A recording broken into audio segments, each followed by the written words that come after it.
TPCC chief Mahesh Kumar Goud మాట్లాడుతున్నారు. Live చూద్దాం. కేంద్రంలో బీజేపీ పాలన 12 సంవత్సరాలుగా చూసుకున్నారు పేద ప్రజలు. ఎవ్వడికి ఒరిగిందేమీ లేదు. పోయిన 10 ఏళ్లలో అరాచక పాలన చూసుకున్నారు. ప్రజలు రెండింటిని బేరీజు వేసుకుంటారు. కాంగ్రెస్ పార్టీ ప్రజల పార్టీ, పేద ప్రజల పార్టీ, పేద ప్రజల కోసం పనిచేస్తుంది. ధన్యవాదములు. ఇప్పుడు సుదర్శన్ రెడ్డి గారు వారి యొక్క ఆలోచన పంచుకుంటారు. చెప్పేసి ముందే చెప్పిండు. ఇళ్ళ పేరిట దోపిడీ జరిగింది, భూముల పేరిట దోపిడీ జరిగింది, పరిపాలన సక్రమంగా జరగలే. రాష్ట్ర అధినేత ఫామ్ హౌస్కి పరిమితమైనాడు.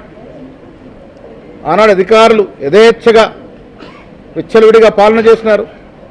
ఇవన్నీ విసిగిపోయిన ప్రజలు మీకు గుణపాఠం చెప్పి మిమ్మల్ని ఇంట్లో కూర్చోబెట్టారు. పార్లమెంట్ ఎన్నికల్లో 0 సీట్లు ఇచ్చారు. ఇవాళ మీటింగ్లు పెట్టి ఓ 4 విద్యార్థులతో మాట్లాడించి ఆ వచ్చిన కాస్త జనం చూసి మీరేదో ఆశల పల్లికి ఊగుతున్నారు. ప్రజలు మిమ్మల్ని క్షమించే పరిస్థితే లేదు. మీ 10 ఏళ్ల అరాచక పాలన ఇంకా మర్చిపోలే. ఇవాళ కాంగ్రెస్ పార్టీ రేవంత్ రెడ్డి గారి నేతృత్వంలో ఆనాడు వారు పీసీ అధ్యక్షుడిగా అధికారంలోకి వచ్చిన తర్వాత మేమిచ్చినటువంటి 6 గ్యారంటీల్లో మెజారిటీ అంశాలు పూరించాము. ఇలా ప్రజలు గ్రహిస్తూ ఉన్నారు. సన్నబియ్య కార్యక్రమం ఈ దేశంలో ఒక చరిత్రాత్మక కార్యక్రమం. ధనికుడు తినే సన్న బియ్యాన్ని పేదవాడు రుచిగా ఆస్వాదిస్తూ ఉన్నాడు. ఇందిరమ్మ ఇల్లు నియోజకవర్గానికి 3000 ఇల్లు ఇస్తున్నాం. అర్హత కలిగి ఇల్లు లేని పేదవాడు ఉండకూడదని కాంగ్రెస్ పార్టీ ధ్యేయంగా పెట్టుకుంది.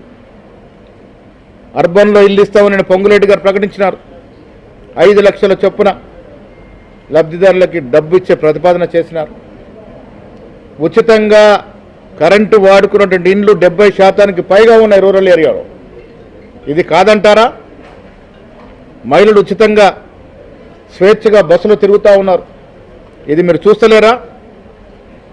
రైతు భరోసా, రుణమాఫీ ఏకకాలంలో 2 లక్షల చొప్పున 23,000 కోట్ల రూపాయల రుణమాఫీ చేసిన ఘనత కాంగ్రెస్ పార్టీది.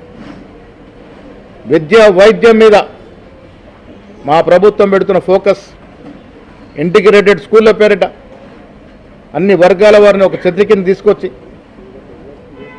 నూతన టెక్నాలజీ శాస్త్ర సంకేతంగా విద్యను ఇస్తున్నటువంటి పరిస్థితులు ఇవాళ ఏ ఇతర రాష్ట్రం లేనటువంటి విద్య వైద్యం అందిస్తున్న పరిస్థితి. విదేశీ పెట్టుబడులు, కేటీఆర్ గారు ఐటీ మంత్రిగా ఉన్నారు. ఏళ్ల మీద లెక్కపెట్టి ఎన్ని తెచ్చారు వాళ్ళు. వారు విదేశీ పర్యటనకు పోయారు. మా ముఖ్యమంత్రి, మా ఐటీ మంత్రి దావోస్కి వెళ్ళి 1,78,000 కోట్ల విదేశీ పెట్టుబడులు తీసుకొచ్చినారు.